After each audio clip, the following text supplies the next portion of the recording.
Snow lies in dirty ridges along the main street of Coyote Springs, a small frontier town ringed by low, scrubby hills.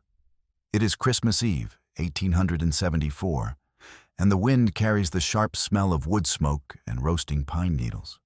Lanterns swing from the balconies of clapboard buildings, their glass panes frosted at the edges, casting trembling pools of amber light across the packed earth and ice. Pine garlands tied with strips of faded calico hang from posts and railings, their scent mingling with the acrid tang of coal smoke from the saloon stove. Every stall in the street market bustles with trade miners buying tobacco wrapped in brown paper, ranch wives haggling over dried apples that rattle like stones in their sacks, children clutching penny candy, their breath steaming in the frigid air. Every stall, that is, except one. At a rough plank table near the corner of the bakery, Lillian stands behind a tray of elephant-shaped cookies. She is a heavy-set woman of 23, with flour dusting the sleeves of her patched wool dress and loneliness carved into the lines around her mouth. Her hands, red and chapped from kneading dough in cold rooms, rest on the edge of the table as if bracing for impact. The cookies are small, carefully shaped, each one dusted with a light glaze that catches the lantern light.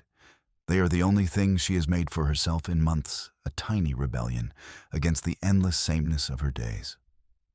Her heart beats heavy and slow. She tells herself she does not care if no one buys them. She tells herself she is used to being invisible. But the lie tastes bitter, like the cheap tallow candles she is forced to burn in her room above the bakery, their smoke stinging her eyes through the long, sleepless nights. A rancher's wife in a fox fur collar stops, glances at the tray, then at Lillian. Her lip curls. "Look at that," she says to her companion, voice pitched just loud enough to carry across the street. "Big girl, big animals. I suppose she eats the broken ones herself." Her companion snickers, and they move on without buying, their laughter trailing behind them like the smell of stale perfume. Lillian's cheeks burn, but she does not move. She has learned that responding only makes it worse. The familiar whisper rises, "You are nothing. You will always be nothing." Two young miners in canvas coats bump the table as they pass, making the cookies jump on the tray.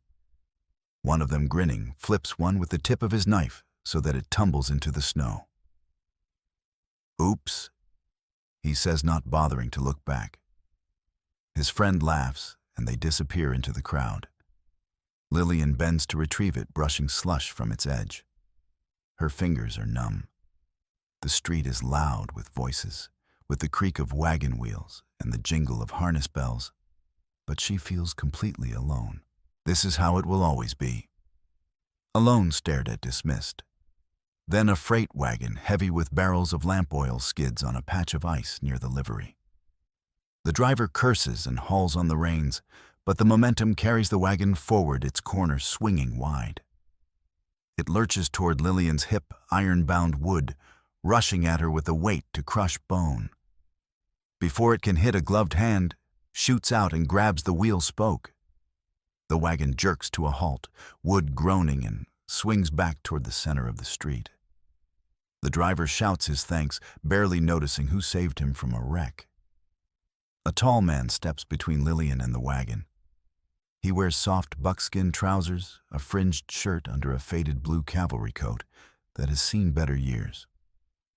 His hair is long braided and tied back with a strip of red cloth, a single eagle feather secured at the nape of his neck. His skin is copper dark, his face angular and calm. His eyes the color of flint. He is Lakota, and the street has gone very still. Wakiza looks at the woman behind the table. She is large, yes, but he sees more than that. He sees the careful way she has arranged the cookies, the precision in their shapes. He sees the flour on her sleeves, the burns on her hands, the exhaustion in her eyes. He sees someone who works, who creates, who tries. He knows what it is to be judged by appearance alone, to be reduced to a single word, Indian. He picks up one of the cookies from the tray, turning it slowly in his fingers. Then he looks at Lillian. "You made these?" he asks. His voice is quiet with a faint trace of an accent that shapes vowels differently softer at the edges. Lillian nods, unable to speak. Her throat has closed. No one has asked her that before. No one has cared. He sets it back down carefully, then lays a small stack of silver coins on the table. $50 and quarter eagles glint against the rough wood. "Then I will buy them all," he says. The street market is silent.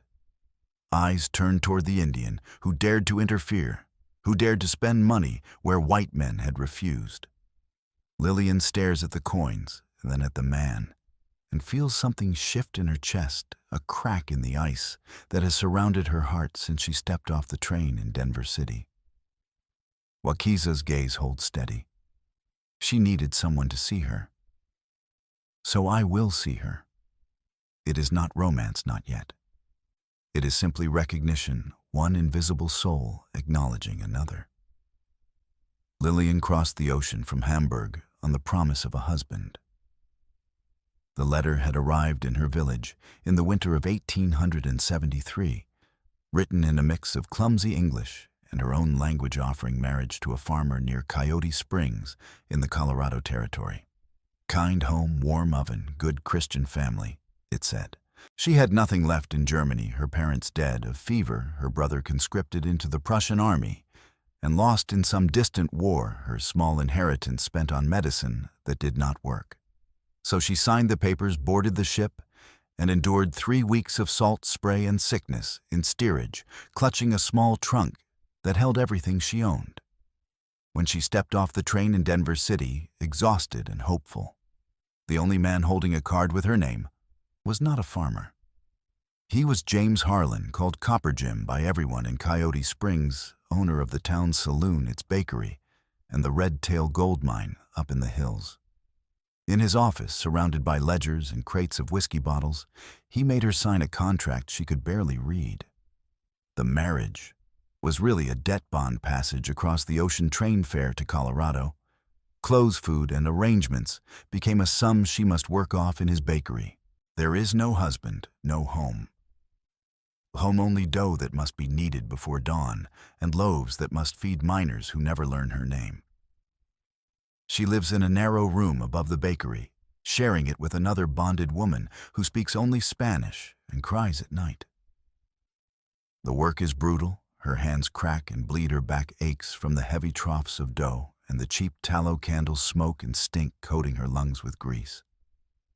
She's given watery coffee that tastes of rust, hard biscuits, and the damaged bread no one will buy. The food is poor, the work endless, and her body swells under the strain. She hides her shame with humorless shrugs and keeps baking. The elephant shape is her one private rebellion, a memory of a traveling fair she attended as a child in Hamburg. There had been a real elephant, small and sad, chained near a wagon. She had felt a kinship with it, even then something large and out of place stared at by crowds. She cuts the shapes with a bent tin mold she found in a box of discarded tools, icing them with the last scrapings of sugar when Jim is not watching. She does not know that the water she uses comes from a well that taps into the same underground vein as the creek below the Red Tail mine, where Jim's men dump tailings laced with arsenic and other poisons. She does not know that every loaf she bakes carries a slow, invisible death. Not yet. Wakiza rides in and out of Coyote Springs as a civilian scout and interpreter contracted by the Army and by freight outfits that need guides through the high country. He is 30 years old, the son of a Lakota band that once ranged freely across the plains before treaties and soldiers redrew the maps. He has guided surveyors, mail coaches, and ore wagons across rivers and mountain passes. He knows the land in a way that maps cannot teach, where the water is sweet, where the game trails run, where rock slides wait to bury the careless. He also knows how quickly greed scars the land. He has seen other mines' dead fish floating belly up in streams, their scales dull and their eyes clouded. Children coughing in agency camps when their rations are tainted with weevils or worse. He has watched whole hillsides stripped bare, the timber cut, the soil washing away in the spring rains, leaving nothing but scars on the earth. Work with the blue coats and the freight companies keeps his band fed, keeps them from being forced onto the reservation lands where the soil is poor and the game scarce. But every coin he earns carries a weight. He is trusted by the army because he does not lie, but he is never fully trusted by the townsfolk because of the color of his skin and the feather in his hair. On this Christmas Eve, he has just come from a dangerous crossing at Crystal Creek, where he waded waist-deep in freezing water to unstick a wagon whose wheel had jammed against a submerged rock. His fingers are still numb when he stops the runaway bakery wagon and lifts one of Lillian's creations. To most townsfolk, he is just the Indian scout, a convenient tool. To himself, he is a man constantly measuring which danger is worth running toward and which will only get him killed. He has noticed the creek below the Red Tail mine. No frogs sing there, no insects skim the surface. The water has a strange clouded appearance where it runs past the tailings, and it smells wrong, metallic bitter like blood mixed with stone dust. He has mentioned it to the freight boss, who shrugged and said, "Not my problem. Take it up with Harlan if you care so much." But when he sees the heavy-set woman with flour on her sleeves and fear in her eyes, standing behind a tray shaped like elephants, something shifts in him. He does not know why she chose that shape, but he knows what it is to be stared at, to be judged, to be made small by a crowd. So he buys them all, and he does not look away when she meets his gaze. She is alone, like him. Perhaps that is enough reason to help. After Wakaza buys the baked goods, he wraps them in a cloth and ties the bundle to his saddle. A few people mutter as he walks away, but no one stops him. Lillian gathers the coins with shaking hands and tucks them into her apron pocket. It is more money than she has held in months. For a moment, she allows herself to feel something she has not felt in a long time: gratitude. Not the shallow kind born of obligation, but the deep kind that comes from being seen as a person, not a burden. Finn, a wiry stable boy of 14, with freckles and a missing front tooth, watches from the hitching rail. He has always been curious, quick to test boundaries. When Wakiza's back is turned, Finn darts forward and snatches one from the tray before Lillian can stop him. If the Indian can stomach it, so can I. He jokes loud enough for his friends to hear. He bites off the trunk and chews, grinning. Minutes later, near the hitching rail, he doubles over with violent cramps. His face goes gray, sweat beading on his forehead despite the cold. He vomits into the snow a thin stream of bile and half-chewed food. His friends shout for help, their voices high with panic. Dr. Isaac Walter runs from his small surgery with a worn leather bag clutched in one hand. He is a man in his late 40s, lean and weathered, with graying hair and sharp eyes that have seen too many wounds and too few cures. He kneels beside Finn in the slush, ignoring the cold seeping through his trousers, and presses 2 fingers to the boy's wrist. The pulse is rapid, thready. Finn's lips are pale, his pupils dilated. "Give him air." Isaac snaps at the crowd pressing in. "Move back." He smells the sour bile, and beneath it, something sharper, metallic. He has smelled it before, faint and fleeting, in other patients over the last months. He glances around and spots the dropped piece half buried in the snow. He picks it up carefully, sniffs it, then barely touches a crumb to his tongue. The bitter metallic taste hits him at once, burning the edges of his mouth. He spits into the snow, his stomach turning. Arsenic. He mutters more to himself than to anyone else. The word spreads through the crowd like wildfire. Arsenic, poison. Heads turn toward Lillian, standing frozen behind her table. Accusations fly before she can speak. She poisoned him. The fat one tried to kill a child. Arrest her. Lillian's heart hammers. No, no, no. Panic claws at her throat. Isaac stands holding up one hand. Stop. His voice cuts through the noise like a blade. This boy will recover if we act quickly. And the poison is not intentional. He looks at Lillian, then at the bakery behind her. Where do you get your water for the dough? Lillian's voice is barely a whisper. The town well, behind the bakery. Isaac's jaw tightens. He has suspected for months that something was wrong. Minors with stomach pains, children missing school with fever, a pregnant woman who lost her baby after weeks of vomiting.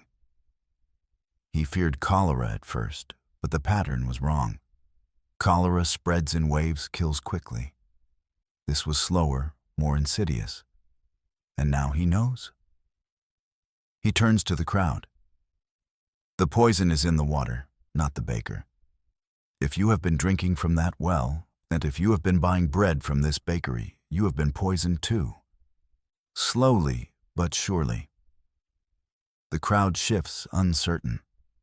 Sheriff Leander Holt, a broad man with a thick mustache and a star pinned to his vest, pushes forward. That is a serious accusation, Doctor. Where would arsenic come from? Isaac points toward the hills where the Red Tail mine sits like a scar on the landscape, smoke rising from its chimneys. From the mine. The tailings. Some men soak crushed ore in arsenic-laced wash water to pull more gold from the rock. When they let the waste run free, the poison rides the water into every creek and well. Holt's face hardens. You are saying Copper Jim is poisoning the town? I am saying the mine is poisoning the creek, and the creek feeds the well. Whether Jim knows it or not, the result is the same. Holt does not respond. Jim employs half the men in this town, and Holt was elected on the miners' votes. To accuse Jim is to bite the hand that feeds. Wakiza, standing at the edge of the crowd, hears every word. He thinks of the creek below the mine, the dead water, the strange, clouded appearance.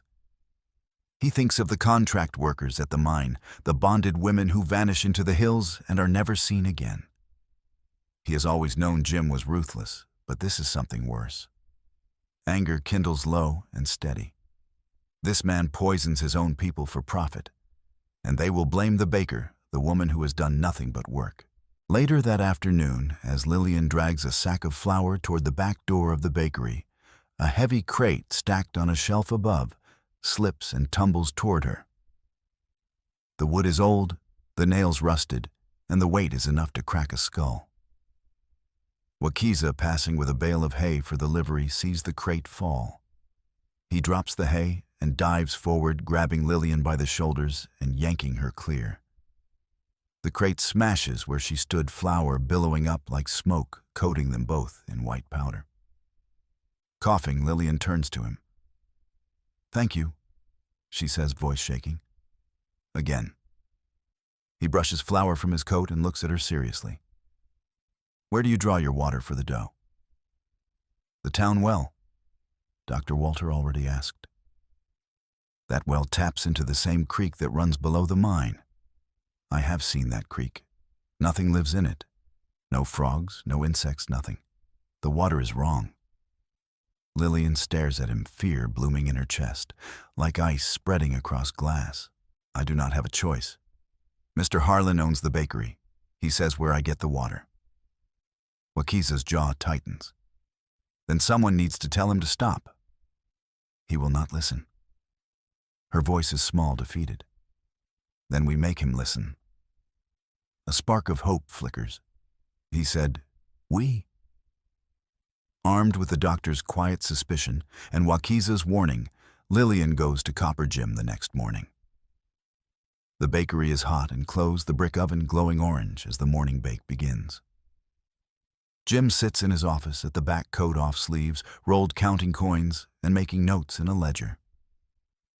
He is a man in his early 50s, thick around the middle with a florid face and small, sharp eyes. His hands are clean, his nails trimmed, but there is something cruel in the set of his mouth, something reptilian in the way he watches people. Lillian knocks and he waves her in without looking up. "What?" "Mr. Harlan, I need to speak with you. Dr. Walter believes." "I know what the doctor believes." Jim interrupts, still counting coins. "He believes Finn ate something bad and threw up. Boys do that." "No, sir. He believes something from the mine is in the water, that the bread might be making people sick." Jim finally looks up, his expression cold. "And I thought you should know. So we can use a different well, or what?" Jim stands, moving around the desk. He is not tall, but he is solid, and he uses his bulk to crowd her back against the wall. "You think I care what some sawbones thinks folks have always had weak bellies. They keep buying bread, do they not? That is all that matters. But if people are truly sick, then they will blame you." He jabs a finger toward the contract, pinned above his desk, the one she signed when she stepped off the train. "You owe me, girl. Your boat ticket, your train fare, every bite you have eaten under this roof. You do not like my water, you can go cook for the boys at Fire Creek." Fire Creek is a work camp 2 days' ride away, notorious for its conditions. Women sent there as cooks seldom return, and when they do not speak of what happened. Lillian's heart pounds. He means it. He will send me there. He will bury me alive. Her hands clench into fists. I am not going to Fire Creek, and I am not going to keep baking with poison water. Jim's face darkens. He grabs her wrist hard enough to bruise and shoves her backward. She stumbles, her hips slamming against the edge of the open oven door. A lick of flame catches her sleeve, and for a terrifying second, the cloth smolders against her skin. She beats it out with her bare palm, blistering the flesh, gasping in pain. Jim leans in, voice low and venomous. "You open that mouth about my mine again, and I will see you dragged out of town under guard. Do you understand me?" Lillian does not answer. She pulls free, clutching her burned hand, and walks out of the office with her head high and her heart pounding. The resolve hardens into something cold and clear. I have to find proof. If I do not, he will destroy me. Wakiza, meanwhile, tries to report the poisoned creek to Sheriff Holt. He finds the lawman in his office boots on the desk, a cup of coffee steaming at his elbow. Holt listens, or pretends to, as Wakiza describes the dead water, the tailings, the sickness spreading through town. When he finishes, Holt sets down his cup. "You come in here with stories but no proof. The mine keeps this place alive. Jim employs 40 men. Their families buy goods, pay rent, keep the town running. You want me to shut him down because you saw a dead fish. I saw more than a dead fish. I saw a creek that stinks of poison. I saw a boy vomit after eating bread made with that water. That boy's fine now. Doctor gave him something and he is up and walking." Holt stands, one hand resting on the butt of his revolver. "You are a good scout, Wakiza. You know the land, you keep your word. But do not stir up trouble where there is none. This town needs the mine." As Wakiza turns to leave, Holt adds almost as an afterthought. "And Jim does not take kindly to questions. He is a man with things to protect. Things he does not talk about. The way he says it carries weight, as if there is more beneath the surface, secrets buried deep." Wakiza holds his gaze for a long moment, then walks out. The sheriff is bought. The law will not help.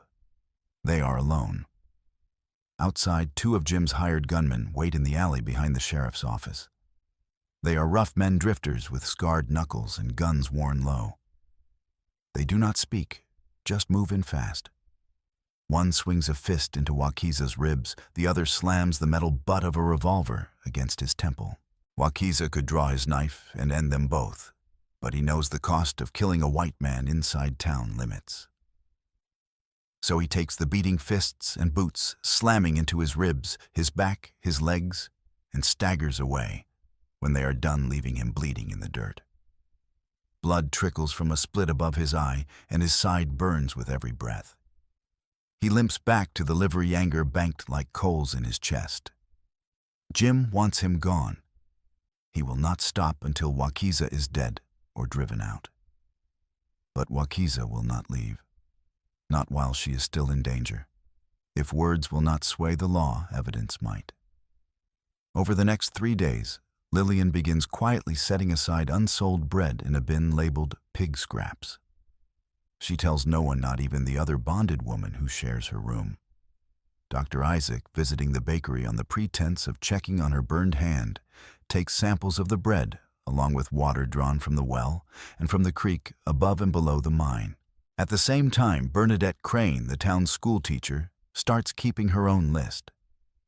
She is a sharp-featured woman in her 30s, unmarried by choice, and tired of watching children vanish from her classroom with stomach fever. She notes which families buy bakery bread, who lives closest to the well, and which miners have wives or sisters who disappeared after signing contracts with Copper Jim. The patterns she sees make her stomach turn. 4 nights after the confrontation with Jim, the 4 of them meet in the schoolhouse after dark. The stove is barely lit, and their breaths cloud in the cold air. By lamplight, Isaac shows them how a copper coin blackens when soaked in the well water, mixed with a small measure of crushed bread. Arsenic, he says. Not enough to kill outright in one bite, but enough to sicken day after day. The body cannot expel it fast enough. Bernadette sets her list beside his ledger of patients. The names match too often to be chance.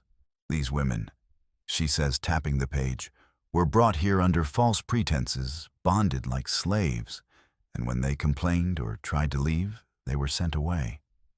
No one asks where they went. No one cares. Her voice tightens with emotion. I had a student, Maria, whose mother disappeared last spring. The girl cried every day for a week, then stopped coming to school. Jim told the girl's father that her mother ran off with a drifter. But I saw the contract. The mother owed him money for passage, and he sent her to Fire Creek. She never came back. Isaac nods grimly. I treated 6 cases of sudden illness in the last 2 months alone. All of them women or children living near the bakery, all of them buying bread daily. The symptoms match chronic arsenic exposure, nausea, abdominal pain, skin lesions. One woman lost her baby in the 5th month. I could not save either of them. Wakiza leans against the wall, arms crossed, listening. To prove the source, we must go to the mine itself. See where the waste is dumped. Get a sample of the water where it enters the creek. Isaac nods. If we can show that the poison comes from the mine, the territorial marshal will have to act. And if Jim finds out what we are doing? Lillian asks quietly. Wakiza meets her eyes. Then we move fast. Lillian hesitates, then asks, Why are you doing this? You could leave. Go back to your people. Wakiza is silent for a moment. Memories rise, his mother's face pinched with hunger on the reservation. His cousin's body stiff in the snow after the rations ran out. The blue coats promising safety and delivering only empty land. He speaks slowly. My people were pushed from land they had lived on for generations. The soldiers said it was for our own good that the treaties would protect us. But the promises were lies. I have seen what happens when powerful men decide that some lives matter less than others. He looks at her directly. I will not stand by and watch it happen again. Something tightens in Lillian's chest. He sees me. Not as a burden, not as a fool, as someone worth protecting. They set out the next night under a thin crescent moon sticking to scrub and boulders, where snow lies in wind-carved drifts. Wakiza leads, moving silently, reading the land by starlight. Isaac and Lillian follow their breath, steaming in the cold air. The mine sits high in the hills, a dark shape against the sky lantern swinging on the ridges where guards patrol. The climb is brutal. The air grows thinner, colder, until every breath burns Lillian's lungs. Her skirts catch on rocks, and she stumbles more than once. Behind her, Isaac's breathing is labored, but he does not complain. Twice as they climb, lanterns sweep across the rocks near them. A rifle cracks the shot echoing off the canyon walls. A bullet smacks stone less than a hand's width from Wakiza's head, spraying shards of rock over their backs. "Not down," he hisses, shoving Lillian against a boulder. Isaac lands hard on one knee, grunting in pain, but stays silent. They wait pressed against the cold stone for what feels like an eternity. Lillian's heart pounds so hard, she's sure the guards will hear it. "I am going to die here. I am going to die on this mountain, and no one will know why." Finally, the patrol moves on. They continue slower now, every step deliberate. They reach the tailings pile just before midnight. It is a massive slope of crushed rock and slurry spilling down toward a shallow channel that feeds into the creek. Wakiza chips through the skim of ice with his knife, careful not to let the blade ring against stone. Isaac kneels beside him, scooping up the water in a small glass vial. Even in the cold, the bitter tang is unmistakable. Lillian, stepping closer to see, slips on a slick rock. Her foot slides out from under her, and she pitches forward toward the poisoned runoff. Wakiza drops the knife and catches her by the back of her coat, hauling her away from the edge. For a moment they stand chest to chest, her breath ragged in the cold air, his heart hammering from more than the climb. He can feel the tremble in her body, the weight of her fear and exhaustion. He steadies her with both hands on her shoulders. "Careful," he says quietly. "This water has already taken too much." "I am sorry," she whispers. "I am not used to this." "You are doing well." His voice is steady, reassuring. "Better than most would." She looks up at him, and in the dim starlight, she sees something in his face she has never seen directed at her before. Respect. Not pity, not scorn, but genuine respect. Something warm unfurls in her chest, fragile as a new shoot in spring. Isaac caps the vial and tucks it into his coat. "We have what we need. Let us go." On the ride back down the narrow trail, the sound of hoofbeats rises behind them. Jim's riders appear silhouettes against the white hills, guns drawn. A volley of shots rings out, the crack of rifles sharp in the thin air. A bullet hisses past Lillian's ear, so close she feels the heat of its passage. Wakiza slaps his horse into a gallop and steers toward a dry wash that cuts across the slope. "Off," he barks, half lifting Lillian from the saddle as they dive into the shallow gully. They land hard, the impact driving the air from their lungs. Hooves thunder on the rim, above clods of frozen dirt raining down on their backs as the posse charges by, unaware that their quarry lies pressed together in the shadows just below. The gully is narrow, barely wide enough for two bodies. Lillian is pinned beneath Wakiza, his weight sheltering her from the hooves and the falling debris. Their bodies align in the confined space, every breath a shared cloud of steam. She can feel the rapid beat of his heart against her shoulder, the tension in his muscles as he braces to move if the riders turn back. "Are you hurt?" He whispers, his breath warm against her temple. "No," she manages. I will live." The hoofbeats fade, but for a long moment, neither of them moves. In the darkness, Lillian finds herself speaking without thinking. "I used to believe that if I made myself small enough, quiet enough, I would be safe. But it never worked. People still saw me, still judged me." Wakiza's voice is low, barely audible. "I know that feeling. No matter how useful I make myself, how many lives I save, I am still just the Indian to them. A tool to be used and discarded. You are more than that. So are you." The words settle between them, a quiet acknowledgement. They are not alone, not anymore. The moment stretches intimate and terrifying until the silence of the night confirms the riders are gone. Then Wakiza pushes himself up, offering her a hand.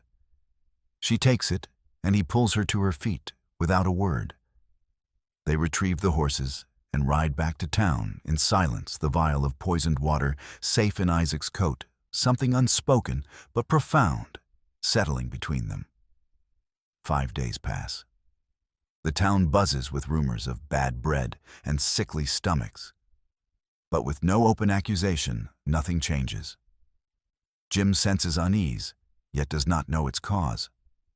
He increases patrols at the mine and keeps a closer eye on the bakery, but he does not yet suspect that the evidence against him is already gathered. One blustery afternoon, smoke begins to back up from the bakery's chimney. The flue is clogged with soot and grease, a hazard that has been growing for weeks.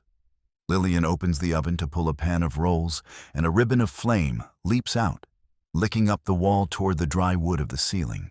She grabs a bucket of water and throws it on the fire, then stumbles coughing into Jim's office to wrench open a stuck window and let the smoke out. The office is thick with smoke choking. Her eyes water. She braces herself against the desk, gasping for air. And there, beneath the desktop, is a small locked drawer she has seen Jim use before. The lock is ornate brass, designed to keep secrets. Footsteps pound on the stairs, Jim coming with a bucket. She has seconds no more. Her hands shake as she reaches for the nearest tool, a thin dough scraper tucked into her apron, its edge worn sharp from years of use. She jams it into the lock, twisting, prying. The wood is old, the mechanism simple. The footsteps grow louder, closer, echoing in the narrow stairwell. Sweat beads on her forehead. The smoke chokes her lungs. The lock gives with a soft click. She yanks the drawer open. Papers spill out, bills of sale contracts and a thick ledger with a worn leather cover.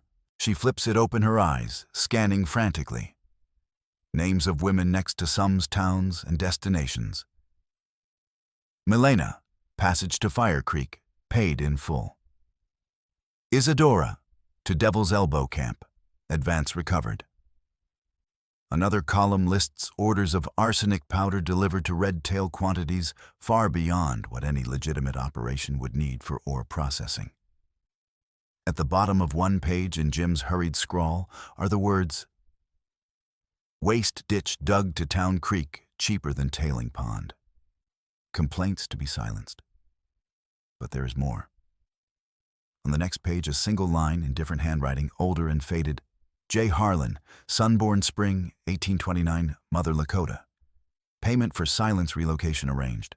Boy never to be acknowledged. Her breath stops.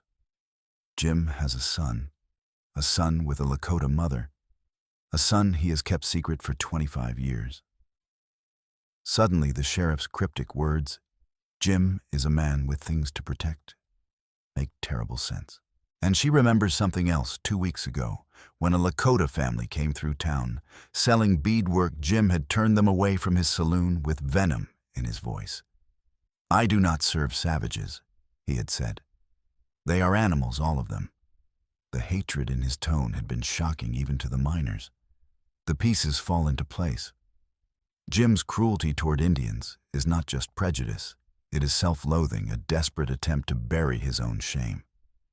The footsteps reach the landing. The door handle turns. She tears out several key pages, including the one about the son, folds them twice, and shoves them into an old tin that once held fancy imported biscuits, now relegated to storing stale scraps. She slides the tin beneath a flour sack on a shelf and slams the drawers shut just as Jim barges in with his own bucket of water. He throws the water on the small blaze, still licking at the wall, and then spins on her. "Trying to roast us alive, are you?" He snaps, shoving her toward the door. "Get out of here before you burn the place down." Lillian walks back to the ovens with her heart racing and the tin hidden in the folds of her apron. She has it. The proof. Now she just has to survive long enough to use it. Jim soon discovers the missing pages. He ransacks his office, overturns drawers, sweeps papers onto the floor in a fury. He does not yet know exactly who took them, but he is certain someone is plotting against him. His suspicion falls first on the other bonded women, then on the doctor, and finally on Wakiza the Indian, who has been asking too many questions. Rage boils. That Indian. He has been sniffing around, asking about the creek. He knows something. He has to be stopped. At the same time, a misfired black powder charge in one of the lower drifts of the mine injures a guard, collapsing part of a tunnel and trapping 2 men for several hours before they can be dug out. Jim seizes the opportunity to create a villain. Over drinks at the saloon that night, he tells miners and cowhands that Wakiza was seen near the powder shed earlier in the day, that the Indian blames the mine for poisoning the creek and wants payback. He is trying to destroy the mine. Jim says, his voice loud and slurred with whiskey. He wants us all starving and broken so his people can take the land back. You know how they are treacherous, ungrateful. Give them an inch, they take a mile. By midnight, the story has hardened into fact in half the town's minds. Sheriff Holt, feeling the pressure of angry men who fear for their jobs and their families, issues a warrant for Wakiza's arrest on charges of trying to blow up the mine and murder its men. The posse rides at dawn. Wakiza is tightening his saddle girth in the livery when they burst in, rifles raised. "Hands up!" Holt shouts. A shotgun blast shatters the stall post inches above Wakiza's shoulder splinters and buckshot spraying across the hay. Wakiza dives behind a support beam as a second shot tears through the space where he stood. A deputy lunges for the bridle of his horse. Wakiza releases the animal, instead slapping its flank hard. The horse surges forward, bowling the deputy into the hay and scattering the posse. In the confusion, Wakiza ducks through a side door. A bullet grazes his upper arm, tearing through the sleeve of his coat and leaving a streak of blood. He runs into the alley where Lillian waits, the tin clutched under her shawl. She flinches at the sound of the shot, but does not hesitate. "This way," she says, shoving the tin into his good hand and pulling him toward a narrow gap between buildings. Behind them, Holt's men shout and scramble, boots pounding on the frozen ground. They reach the back lot where Wakiza's spare horse is tied. He swings up into the saddle, then hauls Lillian up in front of him. She has never ridden like this, perched on the saddle with no stirrups, clinging to the horn as the horse lunges forward. More gunfire cracks behind them. A shot tears through her skirt and furrows the flesh of her thigh, a line of fire that makes her gasp. Pain lances up her side, but she clamps her jaw and does not scream. Do not slow him down. Do not be a burden. Hold on.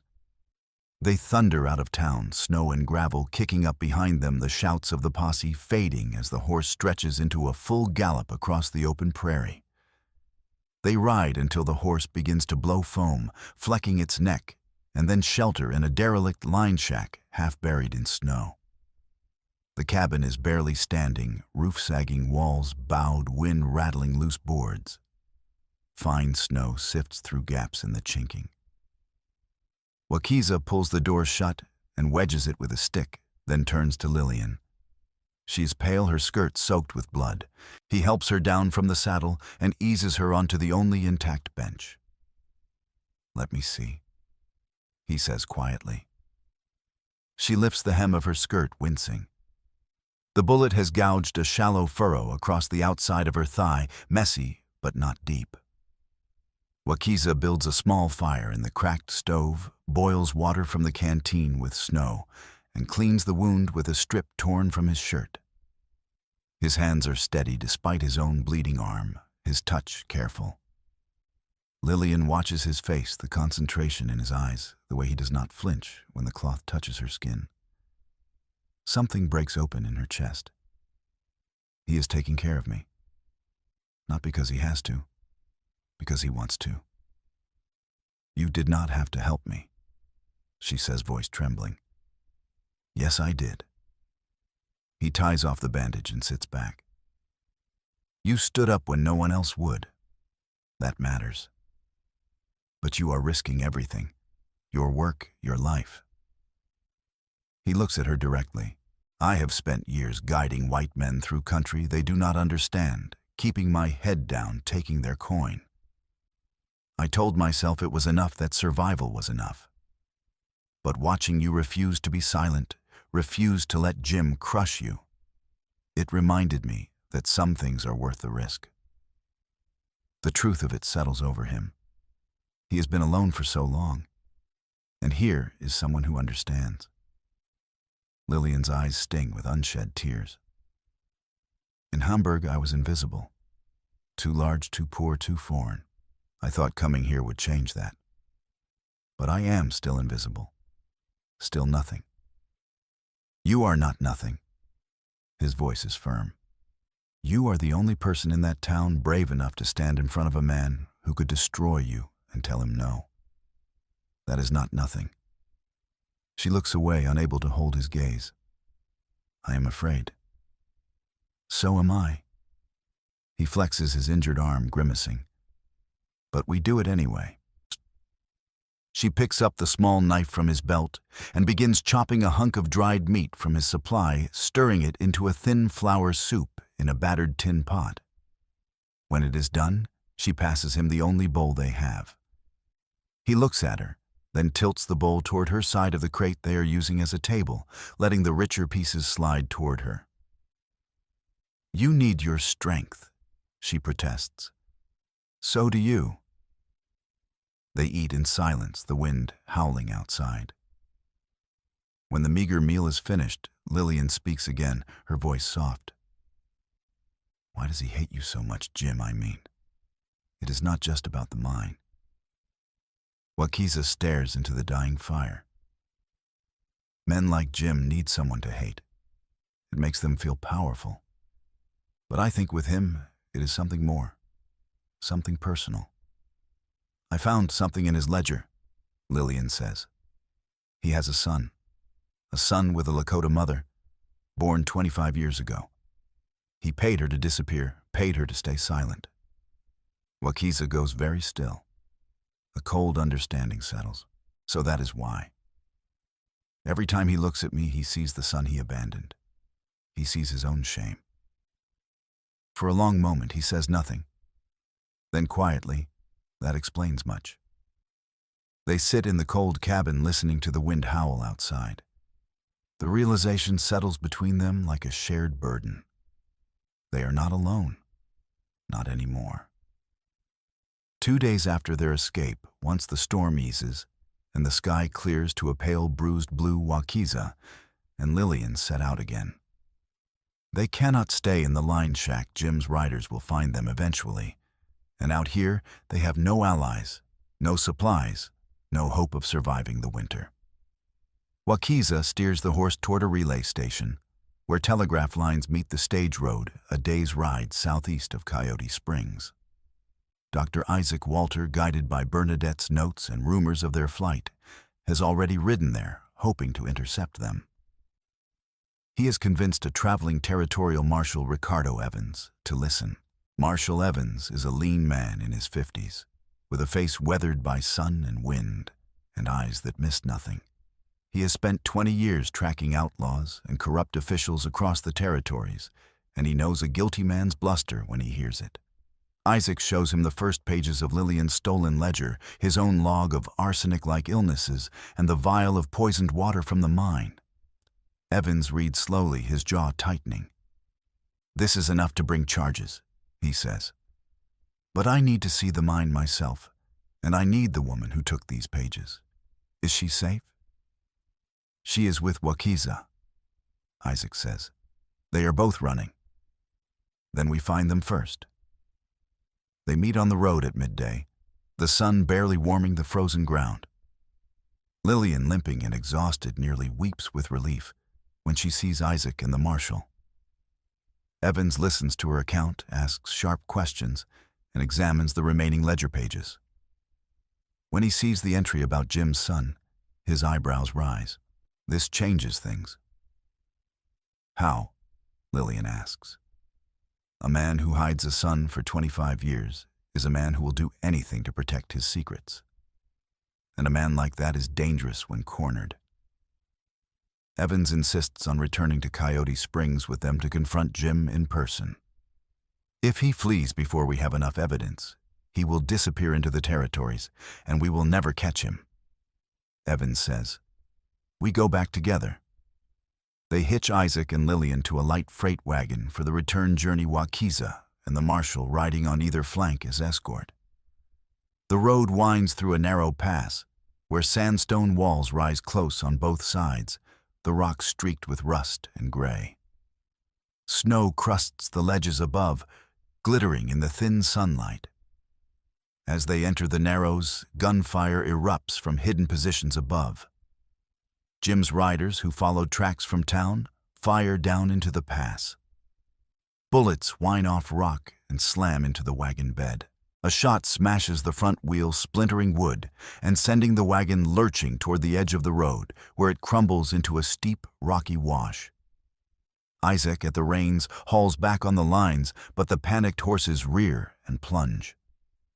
The wagon tilts, one wheel lifting off the ground, teetering on the brink. Lillian grabs the seat, her knuckles white, staring down at the rocks 20 feet below. She can hear the creak of wood, the groan of metal, the pounding of her own heart. This is it. This is how I die. Waukesa spurs his horse forward, throwing a lariat around the wagon tongue as it skids. The rope snaps taut, and his horse plants its hooves, sliding on the gravel muscles, bunched and straining. The leather creaks, the wagon groans, and for a long, terrible moment, the whole rig balances on the edge. Lillian can see individual rocks below, sharp and jagged, waiting to impale them if they fall. Dust rises from the crumbling edge pebbles, tumbling into the void. Then slowly the wagon settles back onto the road, the broken wheel dragging but holding. Pinned behind the wagon, Waukesa trades shots with the gunman above. His carbine barks once, twice, and then clicks empty. Without speaking, Lillian crawls under the wagon bed, feeling splinters snag her dress and hair, and shoves a loaded rifle through a gap between the spokes at exactly the spot where his outstretched hand will be. He takes it chambers around and drops one of Jim's men from a ridge ledge. The man falls tumbling end over end and does not move when he hits the ground. There are 3 more, Waukesa calls. Can you reload? Yes, Lillian says, though she has never done it before. She watches him, mimics his movements, and passes him the reloaded weapon. He fires again, and another rider falls. You are a quick learner, he says, the ghost of a smile in his voice despite the danger. I have a good teacher. Their coordination is smooth, instinctive. They do not need to meet eyes to know what the other will do. She reloads, he fires. She passes ammunition, he covers her retreat. The bond forged in the cold cabin and the poisoned creek has become something deeper, a trust that goes beyond words. They are a team. They trust each other completely. The ambushers, seeing the marshal's star glint on Evans' coat and 3 of their own dead or dying, break and ride hard for the mine. Marshal Evans, now convinced this is no simple dispute between a miner and a disgruntled cook, insists on inspecting the red tail operation before confronting Jim in town. If he has evidence up there, I want it before he can destroy it, he says. Against Waukesa's warning that the mine is dangerous and Jim is desperate, the group rides up the switchback road to the mine entrance. The road is narrow, carved into the hillside, with a drop on one side that falls away into nothing. Snow clings to the rocks, and the wind whistles through the pines. Jim is waiting at the mouth of the mine, flanked by 2 foremen. He greets them with strained politeness, his smile tight. Marshal Evans, what brings you all the way up here? Routine inspection, Evans says, dismounting. I have some questions about your operations. Jim's eyes flick to Lillian, then to Waukesa. For a split second, Lillian sees something in his gaze, not just anger, but fear. Fear of exposure, of losing everything. His smile vanishes. I see. Well, come inside. I will show you everything. He leads them into the mine lanterns, throwing uneasy light across the low timbers that press overhead. The air is cold and damp, smelling of rock dust and sulfur. The smell is thick, choking, mixing with the acrid stench of old explosives and human sweat. Isaac spots vats of cloudy solution and powder barrels stacked against the walls labeled in crooked letters. He scrapes residue from the rock where runoff stains the walls, sniffs it, and nods at Evans. Same arsenic mix. Lillian points at a narrow channel cut into the floor, a crude trough sluicing waste straight toward the valley below. That is where it goes. Straight into the creek that feeds the town well. Evans turns to Jim, his voice hard. You knew. Jim's face goes blank. I do not know what you are talking about. You dug that channel yourself. You saved money by dumping poison into the town's water instead of building a proper tailings pond. Evans pulls the ledger pages from his coat. And you trafficked women under false pretenses, bonded them like slaves, and sent them away when they complained. Jim's jaw clenches.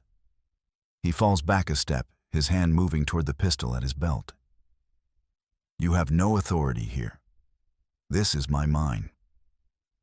Not anymore. Evans holds up the final page. And there is one more thing. You have a son, born to a Lakota woman in 1829. You paid her to disappear, paid her to stay silent. Where is he now, Jim? What did you do to him? Jim's face goes white, then red. Panic claws. They know. They know everything.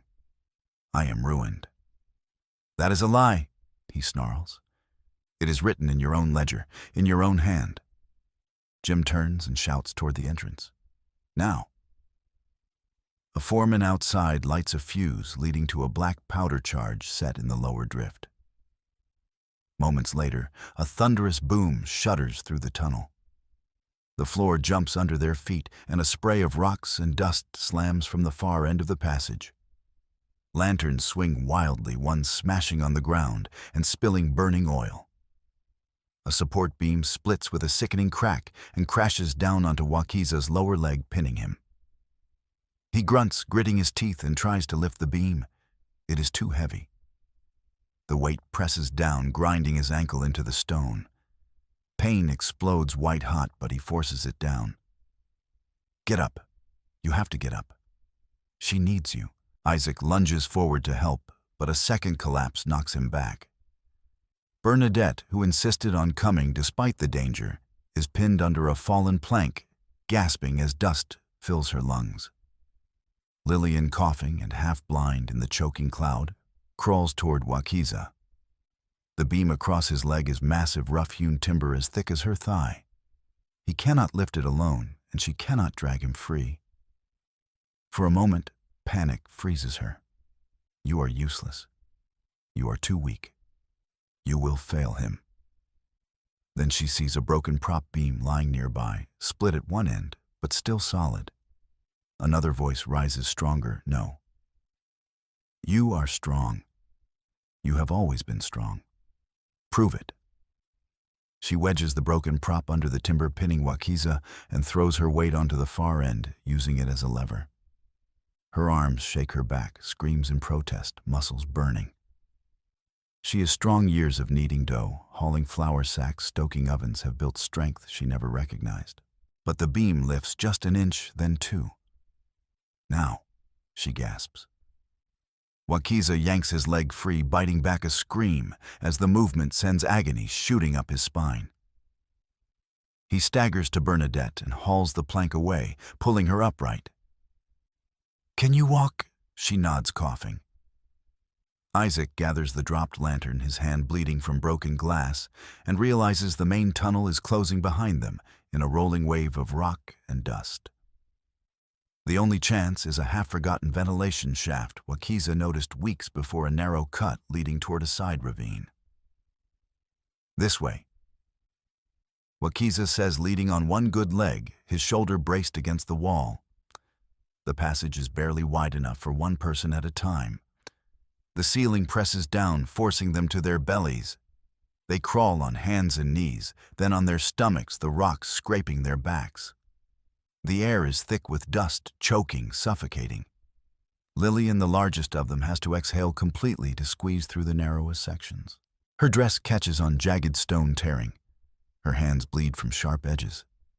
Behind them, the roar of falling rock grows louder, closer. Panic claws. I cannot breathe. I cannot move. The walls are closing in. I am going to die here, buried alive in the dark. Keep moving. Wakiza urges, his voice tight with pain. We are close. But the passage seems endless. Minutes stretch into an eternity. Lillian's chest tightens, her vision narrowing to a pinpoint. She cannot go on. She cannot then. Wakiza's hand finds hers in the darkness, his grip firm and steady. Stay with me, he says. You are stronger than this. You saved my life back there. Do not give up now. His words echo. You are stronger than this. She focuses on his voice, on the warmth of his hand, and keeps crawling, inch by inch, breath by breath. For him, for me, for all of us. Fresh air finally brushes their faces as they emerge onto a narrow ledge high above the river. Below, the main portal groans and collapses in a massive plume of rock and timber. Huge chunks of tailings slump into the water, turning it gray and foaming. The poisoned creek in full view is undeniable proof of the mine's crime. They stand on the ledge, bruised and bleeding, gasping for air. Lillian's entire body trembles. I did it. I saved him. I am not useless. They return to Coyote Springs after dark, limpid, and soot-streaked. Jim has arrived ahead of them, riding hard from a back trail. In the saloon, he gathers miners and townsfolk with a simple, devastating story. The Lakota scout, angry over wages and imaginary slights, tried to blow up the mine and murder the town's guests. He nearly killed the doctor and the marshal. Jim says, voice rising. How long before he comes for the rest of us? We cannot wait for fancy courts and far-off judges. This is the frontier. Justice is what we make it. By the time Wakiza and the others ride into town, a rope already hangs from a crossbeam outside the saloon, swaying in the wind. A crowd surges around them, faces twisted with fear and anger. Men yank Wakiza from his horse fists, smashing into his ribs, his face, his back. Someone kicks his injured ankle and he folds with a grunt of pain. Rough hands drag him toward the rope. Sheriff Holt stands at the edge of the crowd, uncertain. He knows Jim is lying, but the miners are his voters, and Jim is his employer. Maybe we should hear the marshal, he starts. Jim cuts him off. Every minute he breathes, this town is in danger. String him up. They shove Wakiza onto a barrel, slip the noose over his neck. Blood trickles from a cut on his brow into one eye, but his gaze is steady. He does not beg or plead. He simply looks at Lillian, standing at the edge of the crowd, with her arm in a makeshift sling, and his expression says, "This is not your fault. You tried." Rage ignites in Lillian's chest. No, not like this. I will not let him die. But Lillian refuses to let him die. She pushes through the crowd, shoving men twice her size out of the way, and climbs onto her old table, now dragged into the street for onlookers to stand on. You want justice, she shouts, her voice cracking but loud. Then look at what Jim has done. She holds the tin aloft and then flips it open, spilling the folded ledger pages onto the packed snow at Marshal Evans' feet. Isaac limps forward with his own notebook. Bernadette, dirt-streaked and coughing, adds her list of missing women and sick children. Evans reads aloud, his voice cutting through the noise. Names of women trafficked under false marriage contracts. Orders for arsenic in quantities far beyond any legitimate use. A note in Jim's own hand, waste ditch dug to Town Creek cheaper than tailing pond. Complaints to be silenced. He looks up at the crowd. These figures match Dr. Walter's records of illness. And there is one more thing. He holds up the final page. James Harlan has a son, born to a Lakota woman 25 years ago. He paid her to disappear. He has spent his entire life hiding this boy, denying him, pretending he does not exist. And now he wants to hang a Lakota man for telling the truth. Why? Because every time he looks at Wakiza, he sees the son he abandoned. He sees his own shame. A murmur ripples through the crowd. Several men lower their rifles. Deputy Henry, pale and sweating, steps forward. Cornered by the marshal's stare and the weight of evidence, he confesses. Jim paid me to bury complaints. Paid me to look the other way when bonded women were loaded onto wagons bound for Fire Creek. I took his money. I kept quiet. His voice breaks. But I will not hang an innocent man to save myself. The mood shifts, doubt spreading like cracks in ice. Realization dawns among the miners. We were lied to. We almost killed an innocent man. Jim sees control slipping. He lunges, grabbing Finn, the same stable boy who once ate Lillian's baking and nearly died. Jim jams a pistol against the boy's head, yanking him close. "Back off," he snarls, "or the kid dies right here." The mob freezes. The noose still rests on Wakiza's shoulders, his hands tied behind him. Acting on pure instinct, Wakiza shifts his weight and hurls himself sideways off the barrel. The rope jerks tight, swinging him into Jim's gun arm like a pendulum. The shot goes wild, blowing out a bakery window instead of Finn's skull. Both men tumble into the wreckage of Lillian's stall, smashing the table and scattering remnants into the trampled snow.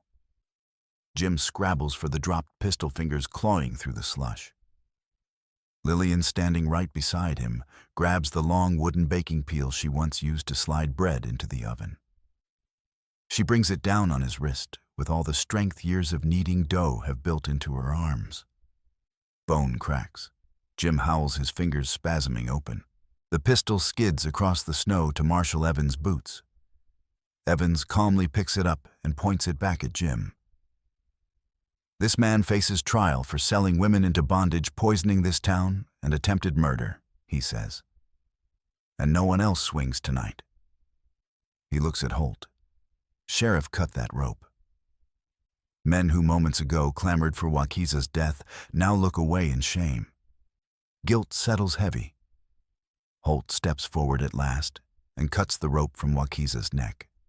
The noose drops into the snow, and Wakiza drags in a shuddering breath. Lillian helps him down from the barrel, her hand steady on his arm.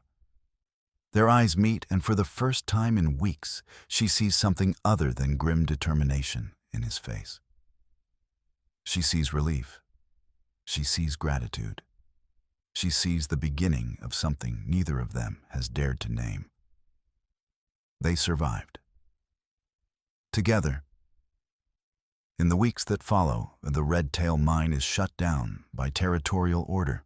A crew is hired under Marshal Evans' supervision to reroute the waste away from the creek and to dig a proper tailings pit far from town, lined with clay, to prevent seepage.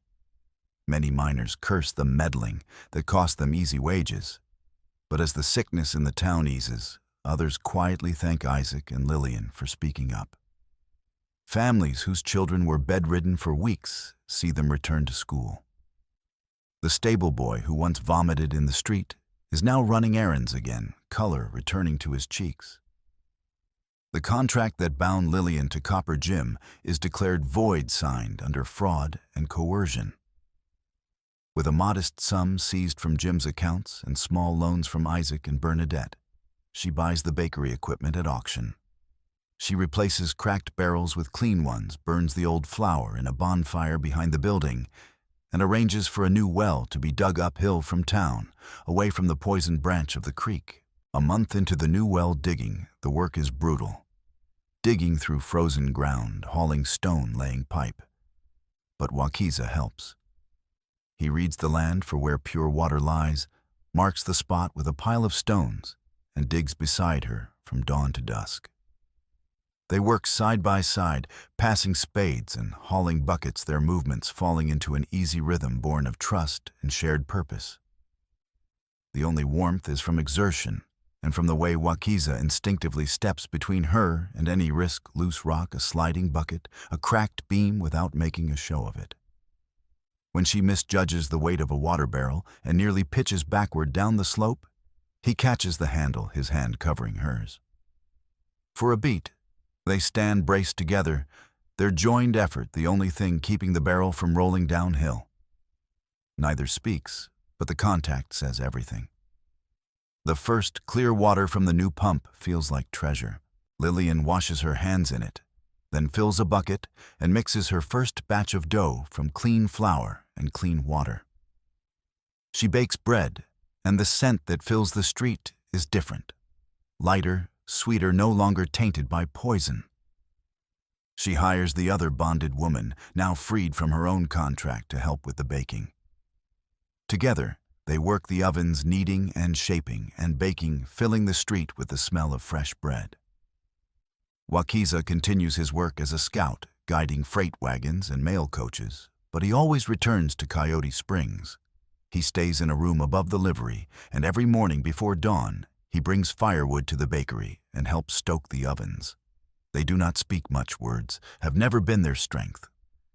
But the quiet partnership speaks louder than any declaration. One evening, as they sit on the back step of the bakery watching the sun set behind the hills, Lillian asks, "What will you do when winter ends? Will you go back to your people?" Wakiza is silent for a long moment. Memories rise, his mother's face pinched with hunger on the reservation. His cousin's body stiff in the snow after the rations ran out.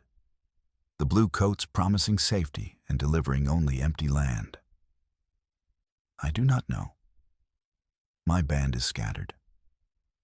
Some have gone to the reservation, some have fled north. I send them money when I can, but I cannot bring them back the land that was taken. Do you regret staying here? He looks at her. No. Here I can do something that matters. Here I have. He pauses, searching for the right words.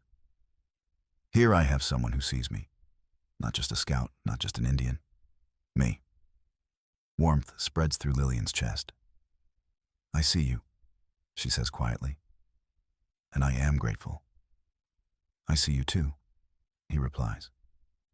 And I am glad you are here. They sit in silence as the stars begin to appear, the weight of the past months settling into something that feels almost like peace. This is home. 3 months later, in a territorial courthouse 2 days' ride away, Copper Jim stands before a judge. The ledger pages Isaac's medical records and testimonies from women he funneled to remote camps form a chain of evidence too strong to break. Jim is sentenced to 15 years in prison and heavy fines that strip him of his remaining assets. The Red Tail mine is sold at auction to a company that promises to operate under stricter safety rules and careful waste handling practices. Word spreads along the telegraph lines, for once a mine boss, not just the workers, pays for poisoning a town. The news reaches other bonded women in other camps, and some begin to ask questions to demand their own contracts be reviewed. It is a small crack in a vast wall, but it is a crack nonetheless. As for Jim's son, the records lead Marshall Evans to a small ranch 2 territories away, where a man of mixed heritage works as a horse trainer. Evans delivers a letter explaining his father's crimes and his imprisonment. The son burns the letter without reading it to the end. I have no father, he says. I never did. But he keeps one thing, a small photograph of his mother, young and hopeful, holding an infant. He sets it on a shelf and goes back to his horses, carrying the weight of what he learned, but refusing to let it define him. Back in Coyote Springs, another Christmas Eve arrives. The main street looks similar at first glance. Garlands, lanterns, the smell of pine and wood smoke. But the mood is different. The creek beyond town runs clearer now, the poison slowly flushing downstream. Children rushing between stalls do not clutch their stomachs in pain. Families gather without the shadow of illness hanging over them. Lillian's bakery table is now the busiest on the street. She has expanded her offerings, Bread rolls, biscuits, and a new creation, small cakes shaped like stars and dusted with sugar. The elephant molds have been retired, set on a shelf inside the bakery as a reminder of where she began. But the stars have become her new symbol, a symbol of hope, of light, breaking through darkness. Trays vanish almost as fast as she can replace them. She moves with more confidence, her body still large, but no longer hunched in apology. She owns this space, this business, this life. Hoofbeats sound on the packed snow. Wakiza rides in wearing his buckskin trousers, his fringed shirt, his faded cavalry coat, and the single eagle feather tied at the nape of his neck. As he dismounts, the change in the town is visible. Several townsfolk nod in greeting instead of staring. A miner tips his hat. A woman with a child on her hip smiles and says, "Good to see you, Wakiza."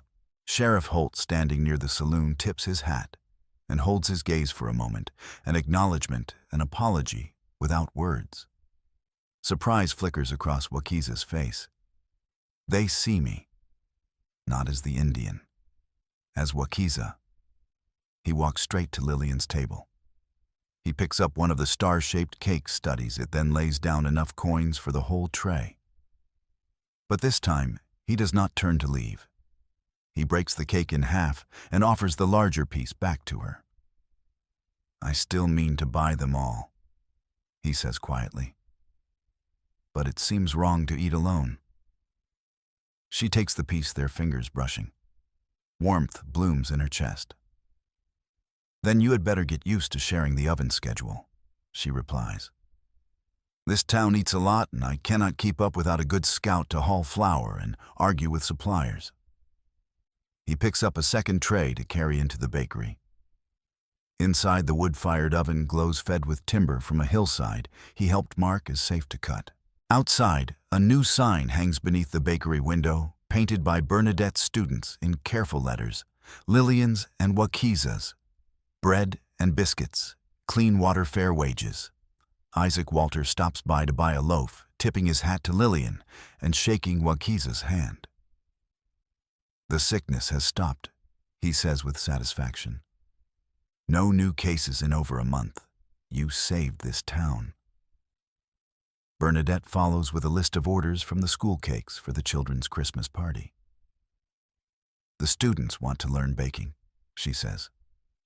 "Would you be willing to teach them?" Lillian's eyes widen. "Me teach?" "You and Wakiza both. He can teach them about clean water, about reading the land. You can teach them about baking with integrity. These children need to know that honest work matters."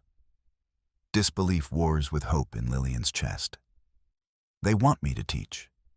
They value what I know." Inside the bakery, as the market noise fades to a hum, Lillian and Wakiza work side by side. She kneads dough, he feeds the fire. She shapes loaves, he carries them to the oven. The rhythm is as natural as breathing. "Do you think we did the right thing?" Lillian asks suddenly. "All those men lost their jobs when the mine closed. Some of them still hate us." Wakiza sets down the wood he is carrying and looks at her. "They hated us before, but now children are not dying. Women are not being sold like cattle. The water runs clean." He pauses. "Yes, we did the right thing.